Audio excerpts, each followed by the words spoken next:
গত 3 দিন আগে ধানমন্ডি 32 মাটিতে মিশে দিয়েছে। কিছু কিছু লোকের মনে খুবই জ্বালা, এত মায়া, এত মোহাব্বত, এত মানবতা, ধানমন্ডি 32কে কেন ভাঙা হলো? এই সমস্ত বুদ্ধিজীবীদেরকে বলতে চাই, আজ থেকে 10 বছর আগে বাংলাদেশের 3 বারের প্রধানমন্ত্রী বেগম খালেদা জিয়াকে তার স্বামীর বাড়ি থেকে এক কাপড়ে গলা ধাক্কা দিয়ে বের করে দেওয়া হয়েছিল। খালেদা জিয়া কেঁদে কেঁদে বাড়ি থেকে বের হয়েছিল। তখন তোমাদের মানবতা কোথায় ছিল? জামাত বিএনপির ভাইদের বাড়ি ঘর বুলডোজার দিয়ে সাতক্ষীরে মাটিতে মিশে দিল, তখন তোমাদের মানবতা কোথায় ছিল? মুগ্ধ ভাইয়ের মা, মালিকি ভাইয়ের মা, নিজামি ভাইয়ের মা, তোমরা বড়ই ভাগ্যবতী, আনলে ধরাই দিনের জ্যোতি, সালাম জানাই তোমায় ফেরেশতা, সালাম জানাই তোমায় ফেরেশতা। সাইদ ভাইয়ের মা, মুগ্ধ ভাইয়ের মা, মালিক ভাইয়ের মা, সাইদি ভাইয়ের মা, তোমরা বড়ই ভাগ্যবতী, আনলে ধরাই দিনের জ্যোতি, সালাম জানাই তোমায় ফেরেশতা, সালাম জানাই তোমায় ফেরেশতা।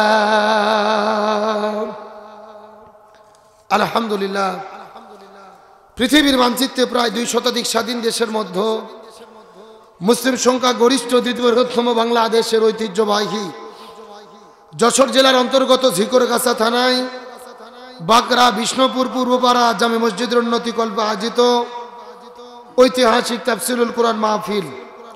আজকের মাহফিলের সম্মানিত সুযোগ্য সভাপতি, বিশিষ্ট ব্যবসায়ী, সমাজসেবক, আপনাদের এলাকার কৃতি সন্তান জনাব আলহাজ মোহাম্মদ মিজানুর রহমান সাহেব, আমরা সম্মানিত সভাপতির জন্য দোয়া করি, আল্লাহ তাআলা তাকে হায়াতে তাইয়্যিবা সিয়াদি কুল্লিয়া দান করুক, সকলে পড়ি আমিন। বিশেষ করে তার ছেলে উপস্থিত হয়ে দোয়া চেয়েছেন, সভাপতি সাহেব অসুস্থ, আমরা দোয়া করি আল্লাহ তাআলা তাকে পরিপূর্ণ সুস্থ করে আবারও স্বাভাবিক জীবনে ফেরার তৌফিক দান করুক, বলেন আমিন। আজকে প্রোগ্রামের আমন্ত্রিত উলামায়ে কিরাম, বিশেষ করে আমি আসার পূর্ব মুহূর্ত পর্যন্ত কোরআন এবং হাদিসের আলোকের জন্য অত্যন্ত গুরুত্বপূর্ণ আলোচনা করে শোনালেন বিশিষ্ট ইসলামী চিন্তাবিদ প্রিয় ভাই হযরত মাওলানা আবু হুরায়রা। প্রিয় ভাইয়ের জন্য দোয়া করি আল্লাহ তাআলা তার কণ্ঠকে কোরআনের ময়দানে বিশ্বময় কবুল করুক, সকলে পড়ি আমিন।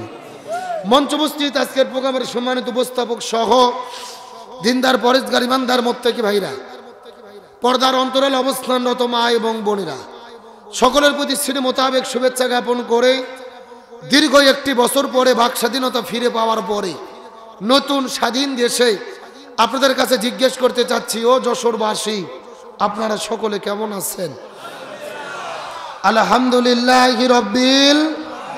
যে আল্লাহ তাআলা দয়া করে, মায়া করে, মহব্বত করে, আরামের ঘুম থেকে পৃথক করে কোরআনের মহব্বতে জান্নাতের বাগানে আসার এবং বসার মতো তৌফিক দান করলেন, সে আল্লাহর প্রতি আপনারা খুশি না বেজার? কম না বেশি? যদি হয়ে থাকেন খুশি, মুখে নিয়ে হাসি, উঁচু করে কাল্লা চিৎকার করে পড়তেছে আলহামদুলিল্লাহ। আরো জোরে বলে আলহামদুলিল্লাহ। রব্বানা লাকাল হামদ হামদান কাসীরান তাইয়িবান মুবারাকান ফীহি।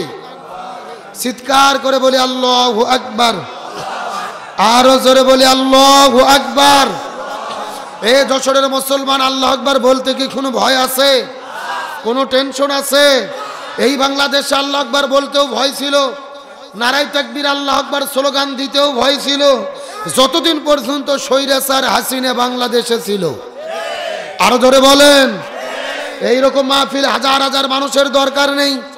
10 জন মানুষ যদি আপনাদের বাকরা বাজার অথবা ঝিকরগাছাতে গিয়ে নারায়ে তাকবীর আল্লাহু আকবার স্লোগান দিতেন, কিছুক্ষণ পরে পুলিশ এসে গোলাগুলি শুরু করত।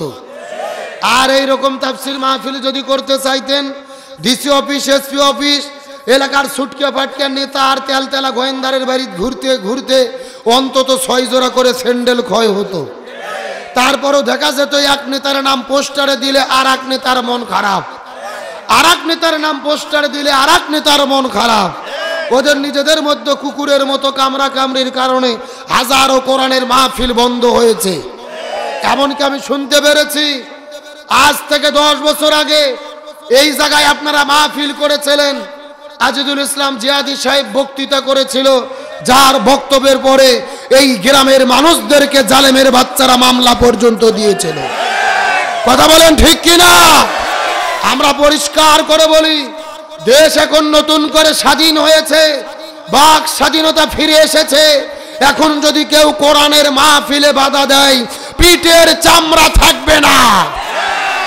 ওই স্বৈরাচার ভারত থেকে বাংলাদেশে এসেছিলেন মূলত বাংলাদেশ থেকে ইসলাম এবং মুসলমানদেরকে শেষ করে দেওয়ার জন্য। তার ধারাবাহিকতায় গত 16 বছর আমরা দেখেছি বাংলাদেশের শিক্ষা ব্যবস্থার মধ্য থেকে কোরআন হাদিসের শিক্ষাকে কেটে দিয়ে তারা ঢুকে দিয়েছিল বান্দরের শিক্ষা। হাজার হাজার আলেমদেরকে জেলেবন্দি করেছে, দাড়ি টুপিওয়ালাদেরকে গ্রেপ্তার করে জঙ্গিবাদের নাটক করেছে। এমনকি যখন তাদের ক্ষমতার চের নড়বড় হয়ে গেল, ভারতের ইশারায় তারা চিন্তা করে দেখেছিল এই বাংলাদেশে যতগুলো ইসলামী দল রয়েছে তার মধ্যে সবচেয়ে শক্তিশালী ইসলামী দল হলেন বাংলাদেশ জামাত ইসলামী। এই জন্য তারা 1 তারিখে জামাত ইসলামীকে নিষিদ্ধ করলেন, আর 5 তারিখে সিরে জুতো সিরে শাড়ি পরে মামু বাড়ি পালাতে বাধ্য হলো। স্বৈরাচার পালিয়ে গেছেন হেলিকপ্টারে চড়ে। 10 সেকেন্ডের একটা ভিডিও টেলিভিশনে আপনারা দেখছেন না? ওই ভিডিও দেখে মনে হচ্ছে উনি বাংলাদেশের 16 বছরের প্রধানমন্ত্রী হাসিনা না, আপনাদের বাকরার কাজের মেয়ে সকিনে। এ কথা কোন? আর শাড়ির কুচিও ঠিক নাই, আর চুলও ঠিক নাই। তার মানে বোঝা যায় উনি পালানোর আগে মনোযোগ দিয়ে শাড়িটাও পরতে পারেনি। আর গণভবনের মধ্যে গোস্ত ঘন করছে, ইলিশ মাছ রান্না করছে, 14 প্রকারের তরকারি, গরম ভাত। আল্লাহর কি খেলা? আল্লাহ খাওয়ার পর্যন্ত টাইম দেয়নি। এই জোরে বলেন, এগুলো কার খেলা? আল্লাহ তাআলা বলছেন আমাকারু আমাকার আল্লাহ আল্লাহু খায়রুল মাকিরিন। তারাও ষড়যন্ত্র করে, আল্লাহ কৌশল অবলম্বন করে। কার কৌশল বিজয়ী হয়? আল্লাহ বলছেন ইয়াকিদুনা কায়দা ওয়া আকিদু কায়দা। তারাও কায়দা কৌশল করে, আল্লাহরও কিছু কায়দা কৌশল আছে। আমার দিকে লক্ষ্য করেন, স্বৈরাচার ভারতে যাওয়ার পরে সিঙ্গাপুরে যেতে চেয়েছে, ভিসা পায় নাই। কানাডায় যেতে চেয়েছে, ভিসা পায় নাই। আমেরিকাতে যেতে চেয়েছে, ভিসা পায় নাই।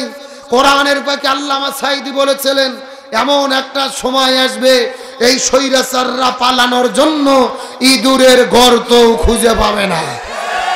আরো ধরে বলেন।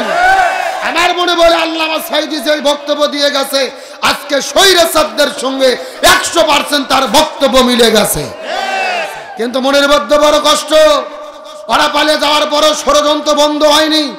গতকালকে দেখেছেন গাজীপুরে ওই স্বৈরাচারেরা আবার ছাত্রদের উপরে হামলা করেছে, আহত করে দিয়েছে।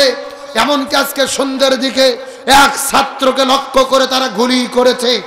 আমরা সরকারকে ধন্যবাদ দেই, তারা উদ্যোগ গ্রহণ করেছে। যৌথ বাহিনী আজ থেকে বাংলাদেশে খেলা শুরু করে দিয়েছে, একটা অপারেশন শুরু করেছে, যে অপারেশনের নাম হলো ডেভিল হাট। কি হাট? ডেভিল হাটের উদ্দেশ্য কি? শয়তানদেরকে খুঁজে খুঁজে বের করা। কথা কর না গা? মানে শয়তান খোঁজার অভিযান। স্বৈরাচারদের যত দোসর আছে দেশে অস্থিতিশীলতা করতেছে, ছাত্রদের হামলা করতেছে, এদের খুঁজে খুঁজে বের করবে। RAB, police, BGB, army, answer বাহিনী, যত প্রশাসন আছে যৌথ বাহিনীরা এই ডেভিল হার্ট অপারেশন করবে। তাদের সেলুট দেই, সাধুবাদ দেই, শুভকামনা করি। কিন্তু বলতে চাই, শুধু মুখে ঘোষণা করলে হবে না, কার্যকরী পদক্ষেপ গ্রহণ করেন। আর কোন স্বৈরাচার সন্ত্রাসীদেরকে বাংলার মানুষ দেখতে চায় না। আমরা তো দেখেছি গত কয়েক বছর আগে আপনাদের যশোর সাতক্ষীরা শুধুমাত্র জামাত ইসলাম করার জন্য, বিএনপি করার জন্য এই যৌথ বাহিনীর অভিযানের নাম দিয়ে বুলডোজার দিয়ে জামাত বিএনপির ভাইদের বাড়ি ঘরকে মাটিতে মিশে দিয়েছে। সেখানে যৌথ বাহিনীর অভিযান হলো, আর 6 মাস পার হয়ে গেল। আপনারা কি করলেন? গত 3 দিন আগে ধানমন্ডি 32 মাটিতে মিশে দিয়েছে। কিছু কিছু লোকের মনে খুবই জ্বালা, এত মায়া, এত মোহাব্বত, এত মানবতা। ধানমন্ডি 32কে কেন ভাঙা হলো? এই সমস্ত বুদ্ধিজীবীদেরকে বলতে চাই, আজ থেকে 10 বছর আগে বাংলাদেশের তিনবারের প্রধানমন্ত্রী বেগম খালেদা জিয়াকে তার স্বামীর বাড়ি থেকে এক কাপড়ে গলা ধাক্কা দিয়ে বের করে দেওয়া হয়েছিল। খালেদা জিয়া কেঁদে কেঁদে বাড়ি থেকে বের হয়েছিল। তখন তোমাদের মানবতা কোথায় ছিল? জামাত বিএনপির ভাইদের বাড়ি ঘর বুলডোজার দিয়ে সাতক্ষীরে মাটিতে মিশে দিল, তখন তোমাদের মানবতা কোথায় ছিল?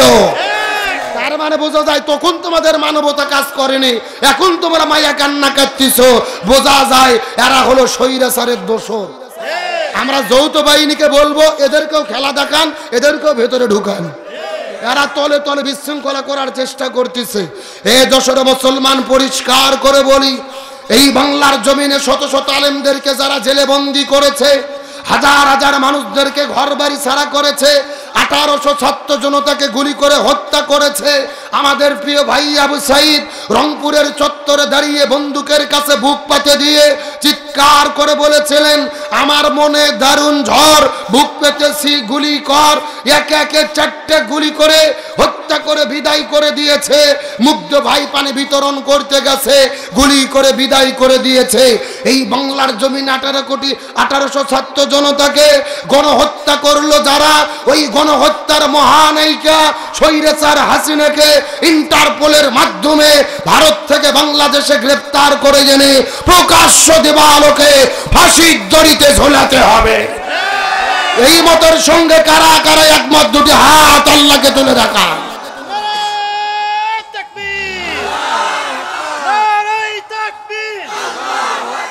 ইসলামের শত্রুরা, দুনিয়ার মুসলিম, তোমার নেতা আমার নেতা, কোরআন হাদিস যেখানে, কোরআন হাদিস যেখানে, কোরআন হাদিসের আলো, নারায়ে তাকবীর।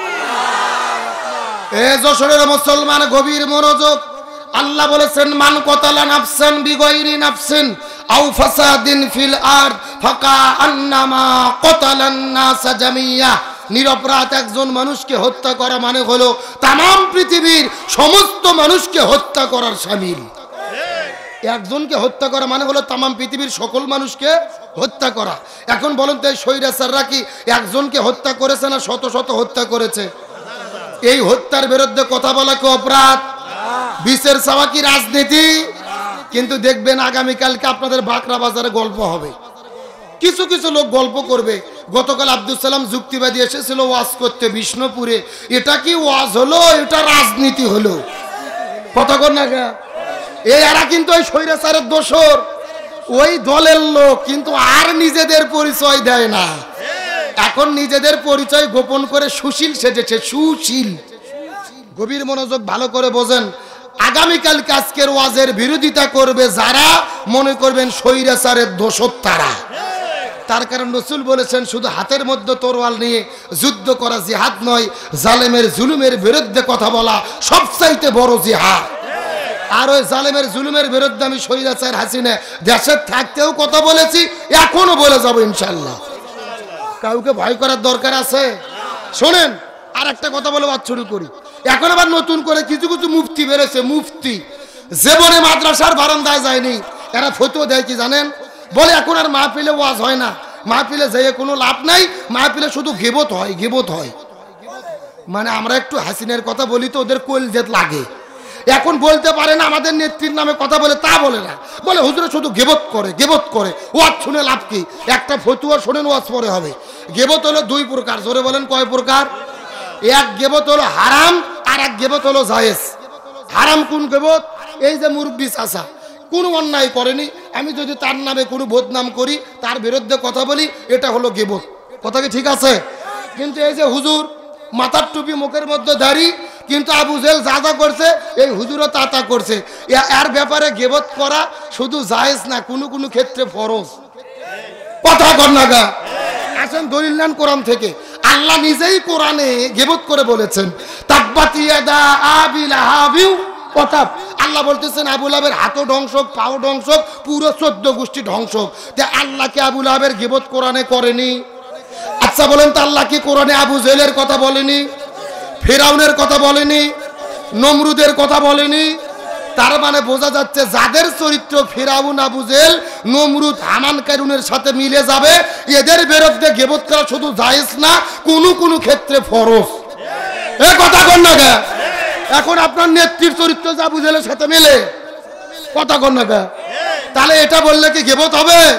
আর গীবত যদি হয়, ওই গীবত করা যাবে, কারণ ওদের চরিত্র আবু জেহেলের সাথে মিল আছে। আল্লামা শাইখুল হাদিস আল্লামা মামুনুল হক, আপনার নাম শুনেছেন? উনি একটা কথা বলছে, ওটা বলার পর বাদ শুরু করবো, রাগ করতেছেন নাকি? উনি বলছেন যে একটা গিলাসের ভেতরে ফিরাউন, নমরুদ, আবু জেহেল, হামান, কারুন এই কয়জনকে একটা গিলাসে রাখে একটা ঘন্টন মারলে একটা শেখ হাসিনা তৈরি হয়। কথা কি বুঝেছেন? মানে আবু জেহেল, ফিরাউন, নমরুদ, হামান, কারুন এদের মধ্যে যা যা চরিত্র ছিল, আমার দেশের রাবিয়া বসরি হাসিনের মধ্যে তা ছিল। এখন আসেন, কোরআন থেকে দলিল দেওয়ার দরকার আছে না নাই? 1450 বছর আগে মক্কার দারুন নাদওয়া সংসদের ভেতরে রসুলের বিরুদ্ধে, ইসলামের বিরুদ্ধে আবু জেহেল যে 3টা ষড়যন্ত্র করেছিল, গত 16 বছরে আমার দেশের আবু জেহেলেরা আলেমদের বিরুদ্ধে তারাও 3টা ষড়যন্ত্র করেছিল। কয়টা? এই দশরা মুসলমান গভীর মনোযোগ লক্ষ্য করুন। আজ থেকে 1450 বছর আগে মক্কার দারুন নাদওয়া সংসদের ভেতরে আবু জেহেল রসুলের বিরুদ্ধে যে 3টা ষড়যন্ত্র করেছিল, গত 16 বছরের ভেতরে আমার দেশের ভেতরে আমার দেশের আবু জেহেলেরা একই রকম ভাবে 3টা ষড়যন্ত্র করেছে। দলিল হলো আল্লাহর কোরআন, সূরাটির নাম হলো সূরা আনফাল, আয়াত নম্বর হলো 30। কয় নম্বর বললাম? এই দশরা মুসলমান গভীর মনোযোগ লক্ষ্য করুন। আল্লাহ তাআলা সূরা আনফালের 30 নম্বর আয়াতের ভেতরে কত চমৎকার করে বলেন, ওয়াইয ইয়ামকুরু বিকাল্লাযীনা কাফারু, আল্লাহ তাআলা ডাক দিয়ে বলেন, ইয়া রাসূলুল্লাহ, আবু জেহেল আপনার বিরুদ্ধে ষড়যন্ত্র করতেছে, কিয়ামত পর্যন্ত করবে। ইয়ামকুরু শব্দটি মুজারের সিগা, বর্তমান, ভবিষ্যৎ, প্রেজেন্ট, ফিউচার। আল্লাহ তাআলা ডাক দিয়ে বলেন, ইয়া রাসূলুল্লাহ, আবু জেহেল আপনার বিরুদ্ধে ষড়যন্ত্র করতেছে, কিয়ামত পর্যন্ত করবে। এখন আমি আপনাদেরকে জিজ্ঞাসা করি, বলেন তো আবু জেহেল কি কিয়ামত পর্যন্ত বেঁচে থাকবে? তাহলে আল্লাহ মনে হয় ভুল করে লিখেছে। আপনাদের কি মনে হয় আল্লাহ কি ভুল করে? আল্লাহ ভুল করেন এমন কথা বললে ঈমানও থাকবে না। কিন্তু আল্লাহ তাআলা যদি এই জায়গায় মাকারা শব্দ দিত, এই জায়গার মধ্যে অর্থ হয়ে যেত। কিন্তু আল্লাহ মাকারা শব্দ ব্যবহার না করে ইয়ামকুরু শব্দটি কেন ব্যবহার করলেন? এই আয়াতের ব্যাপারে তাম পৃথিবীর ভেতরে সমস্ত মুফাসসির কেরাম একমত পোষণ করেছেন, কিয়ামত পর্যন্ত আবু জেহেল থাকবে না। কিন্তু আবু জেহেলের নাতি পুতিরা, যোগ্য উত্তরসূরিরা কিয়ামত পর্যন্ত দেশে দেশে থাকবে। এ কার বক্তব্য? আসেন আমি যদি একটা কথা বানাইয়া বলি, কাসিদ আমার জিহ্বা কাটে নেবেন, আমার কোনো আপত্তি নেই। তবে আমি কোরআন থেকে দলিল দিয়ে যদি কথা বলি, আর আপনারা যদি মুসলমান বলে নিজেদের দাবি করেন, আপনাদেরকে মেনে নিতে হবে। এ দশের মুসলমান তারা চিৎকার করে বলেন তো দেখি, কিয়ামত পর্যন্ত আবু জেহেল থাকবে, এটা কে ঘোষণা করেছে? আরো জোরে বলেন কে? রসুল ডাকতে বলেন, আল্লাহ আপনি তো বললেন কিয়ামত পর্যন্ত আবু জেহেল থাকবে, আমরা আবু জেহেলদেরকে চিনতে পারবো কেমনে? আল্লাহ বলেন, ইয়া রাসূলুল্লাহ, কিয়ামত পর্যন্ত আবু জেহেল যারা হবে তারা সব সময় কাজ করবে 3টা। জোরে বলেন কয়টা? এ মুরব্বি চাচুল্লাহ কেন? মুরব্বি মুরব্বি মুরব্বি না না না, শোনেন, আবু জেহেলের কথা শুনে ওটা কিন্তু লক্ষণ ভালো না। জাগার মাল পেশাব করে যদি জাগা ফেরত না আসে, তাহলে মনে করবেন ভেজাল আছে। ঠিক আছে কথা? এ চিৎকার করে বলেন, আবু জেহেল কয়টা কাজ করবেন? আরো জোরে বলেন। এ দোষের মুসলমান মনোযোগ দিয়ে শোনার চেষ্টা করেন, কিচ্ছা কাহিনী বলার জন্য আসি নাই। সরাসরি কোরআন থেকে রিলে করে শোনাচ্ছি। রাসূল ডাকতে বলেন, আল্লাহ আপনি তো বললেন কিয়ামত পর্যন্ত আবু জেহেলের বংশধররা 3টা কাজ করবে। আবু জেহেলরা কি কি কাজ করবেন? এমন সময় আল্লাহ বলেন, ইয়া রাসূলুল্লাহ, এই 3টা কাজের মধ্যে প্রথম নম্বর কাজ হলো এই জমিনে যারা কোরআনের হক কথা বলবে, কোরআনের সত্য কথা বলবে, এই জমিনে দ্বীন প্রতিষ্ঠার আন্দোলন করবে, প্রথম নম্বর কাজ হলো এই জমিনের ভেতরে যারা কোরআনের হক কথা বলবে লিইউসবিতুকা, তাদেরকে তারা জেলের মধ্যে বন্দী করবে। এখন আপনাদেরকে জিজ্ঞাসা করি, হে যশোরের মুসলমান, সত্য করে চিৎকার করে বলেন তো দেখি, এই গত 16 বছরের ভেতরে আমার দেশের মধ্যে আলেমদেরকে বন্দী করা হয়েছে নাকি হয় নাই? আমাদের প্রিয় ভাই মুফতি আমির হামজা, শাইখুল হাদিস আল্লামা মামুনুল হক, শিশু বক্তা নামে পরিচিত রফিকুল ইসলাম মাদানী, ওই যে কোরআনের পাখি শহীদ আল্লামা দেলোয়ার হোসেন সাইদি, অর্ধশত বছর তিনি কোরআনের মাহফিলে আলোচনা করলেন। যার আলোচনা শোনার পরে শত শত মানুষ কালেমা পড়ে পড়ে মুসলমান হলো। যেই মানুষটা কাবা ঘরের মধ্যে ঢুকে নামাজ পড়ার মতো অনুমতি পাইলো, যেই মানুষটাকে বুকের মধ্যে জোরে ধরে কাবা শরীফের ইমামে চুমু খাইলো, ওই কোরআনের পাখি আল্লামা সাইদিকে 1 নয় 2 নয় 13 বছর জেলে বন্দি রাখার পরে, ওই জেল থেকে বের করার পরে, হসপিটালের মধ্যে ভর্তি করার পরে, ইনজেকশনের সিরিজের মধ্যে বিষ ঢুকাইয়া ওই আল্লামা সাইদিকে পরিকল্পিতভাবে তারা হত্যা করেছে। আরো জোরে বলেন। ওই কোরআনের পাখি আল্লামা সাইদিকে 1 নয় 2 নয় 13 বছর ধরে জেলে বন্দি রেখে হসপিটালে ভর্তি করে যেই ডাক্তারকে চিকিৎসা করার দায়িত্ব দিয়েছিলেন, যেই ডাক্তারের নাম হলেন ডাক্তার মোস্তফা জামান। এই ডাক্তার কোন ডাক্তার? যেই ডাক্তার 2013 সালে শাহবাগের গণজাগরণ মঞ্চে দাঁড়িয়ে স্লোগান দিয়েছিল, সতে সাইদি তুই রাজাকার, তুই রাজাকার, রাজাকারের ফাঁসি চাই। যেই লোকটা আল্লামা সাইদির ফাঁসি চাইলো, ওই লোকটাকে দিল চিকিৎসা করার দায়িত্ব। আমাদের বগুড়ার ভাষায় বলে শিয়ালের কাছে ছাগল বাগি। আরো জোরে বলেন। ওই হসপিটালের 2টা নার্স বলেছেন, আল্লামা সাইদির শরীরে এই ডাক্তার মোস্তফা জামান যখন ইনজেকশন পুশ করেছে, তার কিছুক্ষণ পরে আল্লামা সাইদি মৃত্যুর কোলে ঢলে পড়েছে। তার মানে বোঝা গেল আল্লামা সাইদির মৃত্যু কোনো স্বাভাবিক মৃত্যু ছিল না, এটা পরিকল্পিত হত্যাকাণ্ড। সুতরাং বর্তমান ডক্টর ইউনূস সরকারকে বলবো, ওই কোরআনের পাখি আল্লামা সাইদিকে পরিকল্পিতভাবে যারা মৃত্যুর দিকে ঠেলে দিয়েছে, এদের প্রত্যেককেই গ্রেফতার করে ফাঁসির দড়িতে ঝুলাতে হবে। তাহলে চিৎকার করে বলেন, আবু জেহেলরা কয়টা কাজ করবেন? 3টা।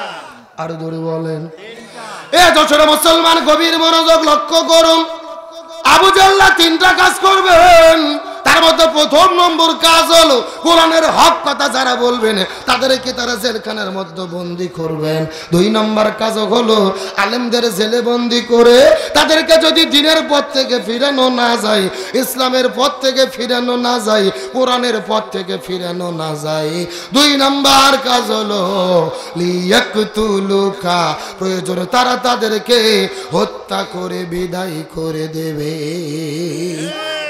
এই বাংলাদেশে গত 16 বছরের মধ্যে লক্ষ্য করে দেখেন, আমাদের নাকিব, আমাদের আবার মৌলানা মতিউর রহমান নিজামী, আব্দুল কাদের মোল্লা, সালাউদ্দিন কাদের শাখা চৌধুরী, আলী হাসান মোহাম্মদ মুজাহিদ, মীর কাসেম আলী, মীর কাসেম আলী মিঠু ভাই সহ কত নেতাদেরকে, আমাদের নকিবদেরকে, রাহবারদেরকে গলার মধ্যে ফাঁসির দড়ি ঝুলাইয়া এই জমিনের মধ্য থেকে তারা বিদায় করে দিয়েছে।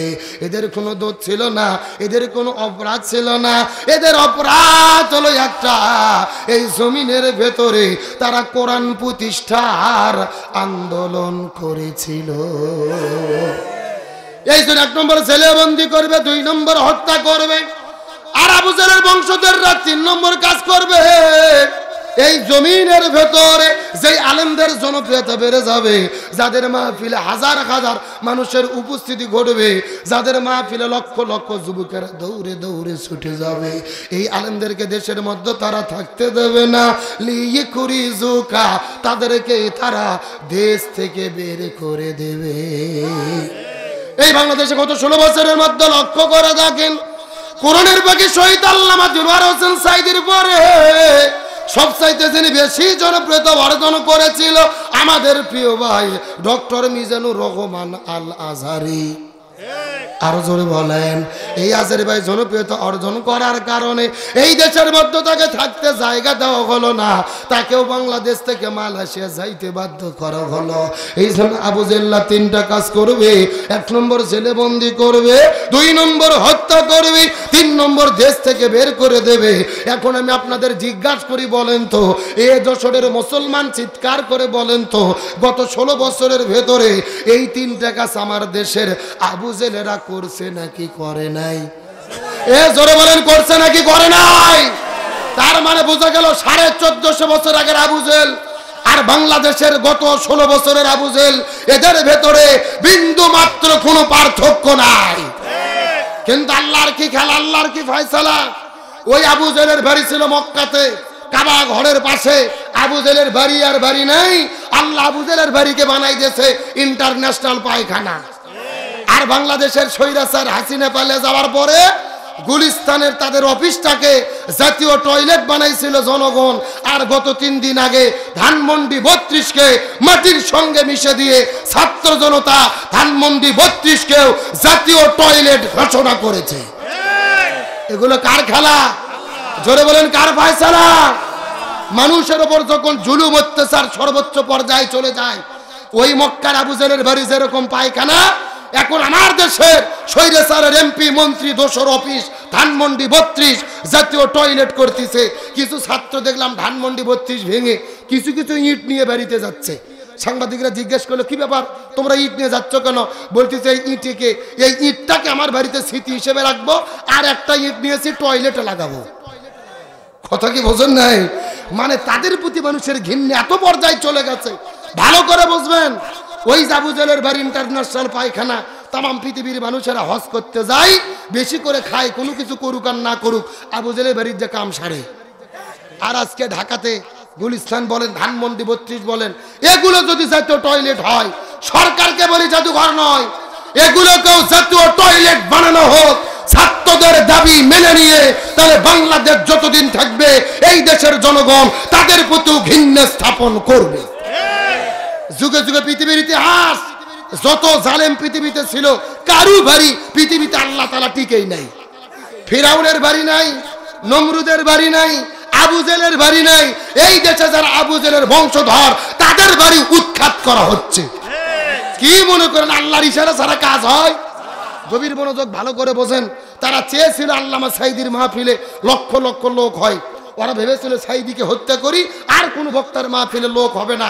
আল্লাহর কি খেলা, সাঈদীর মাহফিলে লোক হইতো 1 লাখ, আর আজহারি যশোরে আছে লোক হইছে 25 লাখ। আল্লাহু আকবার কোন? কার ফয়সালা? আল্লাহ তাআলা বুঝাইতে চাই, আলেমদের হত্যা করে, দেশ ছাড়া করে, জেলে বন্দি করে কোরআনের গণজোয়ার বন্ধ হবে। আল্লামা সাঈদী বলেছিলেন মৃত্যুর আগে, এই যে লক্ষ লক্ষ মানুষ আমার মাহফিলে আসে, এগুলো আমার আকর্ষণে আসে না, এগুলো আসে আল্লাহর কোরআনের আকর্ষণে। সুতরাং আপনি আলেমদের বন্দী করে কি করবেন? এক সাঈদীকে হত্যা করবেন, আল্লাহ 100 সাঈদী বানাইয়া দেবে। এক আজহারিকে দেশ ছাড়া করবেন, 100 আজহারি আল্লাহ পাঠাইয়া দেবে। এক আমির হামজাকে জেলে বন্দী করবেন, 1000 আমির হামজা আল্লাহ বানাইয়া দেবে। কারণ আল্লাহ চ্যালেঞ্জ করেছেন, ইন্না নাহনু নাযালনা যিকরা, নিশ্চয় এই কোরআন আমি অবতীর্ণ করেছি। এই কোরআনকে কে হেফাজত করবে? আরো জোরে বলেন, ইন্না নাহনু নাযালনা যিকরা ওয়া ইন্না লাহু লাহাফিজুন। আল্লাহ বলেন কোরআন আমি অবতীর্ণ করেছি, এই কোরআনকে আমি হেফাজত করব। তবে বাংলাদেশে স্বৈরাচার মোকাবেলায় কোরআন প্রতিষ্ঠার জন্য জামাত বিএনপি যত দল আমরা আছি, দলাদলি করলে হবে না, আমাদের এক দল থাকতে হবে। আর আমরা নিজেদের মধ্যে যদি কামড়াকামড়ি করি, স্বৈরাচার বলতেছে আমি সীমান্তের কাছে আছি, যে কোনো সময় শর্ট করে ঢুকে পড়তে পারি। কথা কর না কা? আমরা বলতেছি ম্যাডাম আসেন, এটা তো আপনার বাবার দেশ, আসেন, আপনি শর্ট করে ঢুকবেন, আর আমরা আপনাকে ফট করে আয়না ঘরে ঢুকে দেব। এ জোরকন কি ঘর? বুবু আইবা তুমি আইবা গো, এইবার আইসা বুবু ক্ষমতা পাইবা না। একটু জোরে বলেন, জোরে বলেন। বুবু আইবা তুমি আইবা গো, এইবার আইসা বুবু ক্ষমতা পাইবা না। খোঁজ নেই বুবু কাদের কাকার অবস্থা খারাপ দরবেশ বাবার হারুন আঙ্কেল এখন সামনে আসে না নেতা কর্মী সব জেলের ভেতর বুবু আসে ডরের উপর কখন জানি আসে গ্রেফতারি পরোয়ানা বুবু আইবা তুমি আইবা গো এইবার আইসা বুবু সিংয়ের বাইবানা কথা বলেন ঠিক কিনা আল্লাহর কোরআন বলেছে কুতিবা আলাইকুমুল কিসাস জীবনের পরিবর্তে জীবন হাতের পরিবর্তে হাত পায়ের পরিবর্তে পা চোখের পরিবর্তে চোখ এই আয়াতের ডিজিটাল ব্যাখ্যা হলো আয়না ঘরের পরিবর্তে আয়না ঘর এখন বলেন আয়না ঘরকে আমরা তৈরি করেছি না করাই করেছে আমাদের প্রিয় ভাই ব্রিগেডিয়ার আমান আজমি ব্যারিস্টার আরমানকে 13 বছর ধরে আয়না ঘরে বন্দি করে রেখেছে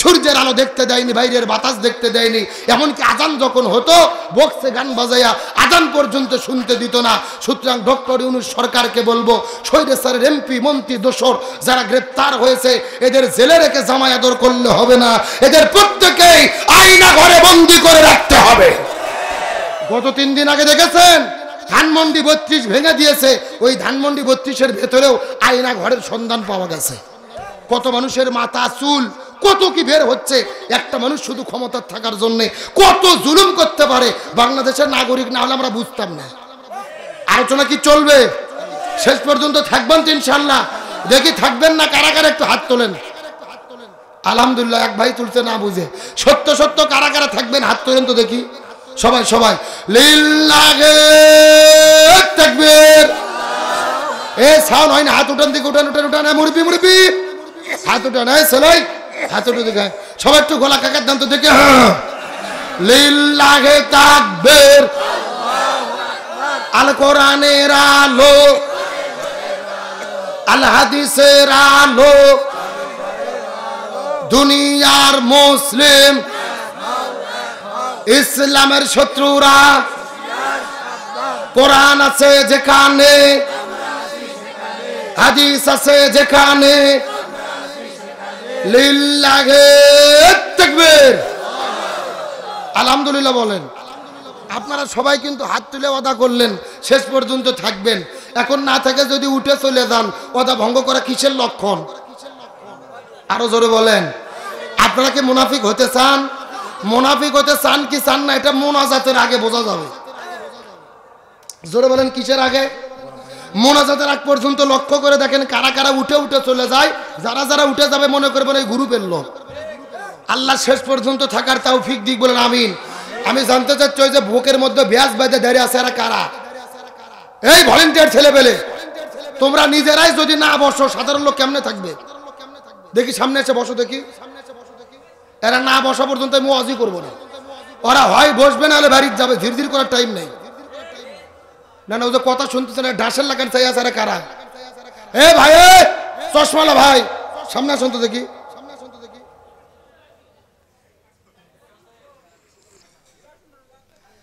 এ যশোর জেগর গাছা বাগড়ার মুসলমান গভীর মনোযোগ লক্ষ্য করুন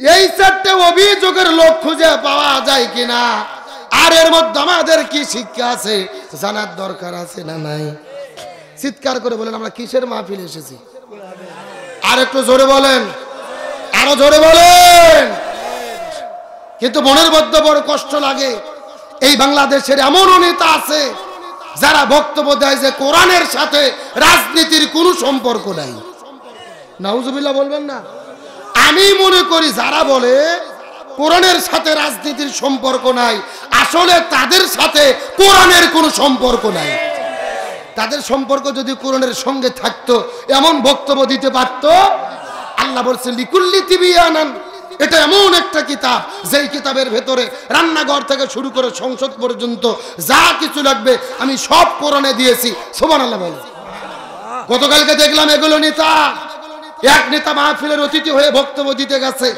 মঞ্চের উপরে উঠেছে পায়ের মধ্যে জুতা হাতের মধ্যে মাইক নিয়ে বক্তব্য দিচ্ছে বলতেছে আমাদের নবী আমাদের নবী আমাদের নবী কি যেন নাম প্রধান অতিথি বক্তব্য দিচ্ছে নবীর নাম জানে না কথা কর না মানে পেয়াটত বোমা মারলে সূরা ফাতিহা বলতে পারবে না।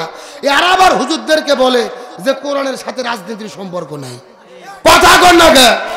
তাহলে তুই জীবনে কোরআন পড়িসনি, কোরআন ধরিসনি, কোরআন সহিত লাভ নাই, কোরআনের রাজনীতি আছে কিনা তুই কেমনে বুঝলু? এ কথা কর। মাইক ধরে নবীর নাম বলতে পারতেছে না, বলতেছে আমাদের নবী কি জানো কি জানো, না না না, 1.5 মিনিট ধরে জিকির করতেছে, নবীর নাম বলতে পারতেছে না। ও হলো মাহফিলের অতিথি, এর চাইতে কিয়ামতের আলামত আর কিছু হতে পারে না। এর মাহফিলের সভাপতি অতিথি সব হবে আলেম। কিন্তু গত 16 বছরে আমরা দেখেছি ওই দলের নেতা নাম না লেখা পর্যন্ত মাহফিল করতে দেয়নি। কথা কর না কে? আমরা পরিষ্কার করে বলি, আপনি কোরআনের রাজনীতি করতে পারেন, এটা আপনার ব্যর্থতা। আপনি মুসলমান বলে পরিচয় দেন, আপনার তো উচিত ছিল হুজুরদের সঙ্গে কোরআনের টাকওয়ারা। আপনিও করতে পারেন না, আলেমদের বিরোধিতা করেন। মনে রাখবেন, কবরের ভেতরে ফেরেশতারা বাটাম নিয়ে রেডি আছে। আপনি যদি আপনার নেতার রাজনীতি করতে পারেন, আমরা কোরআনেরটা করতে পারবো না? আমরা রসুলেরটা করতে পারবো না? রসুল কি রাষ্ট্রপতি ছিল না? রসুল কি 10 বছর কোরআন দিয়ে রাষ্ট্র চালাই নাই?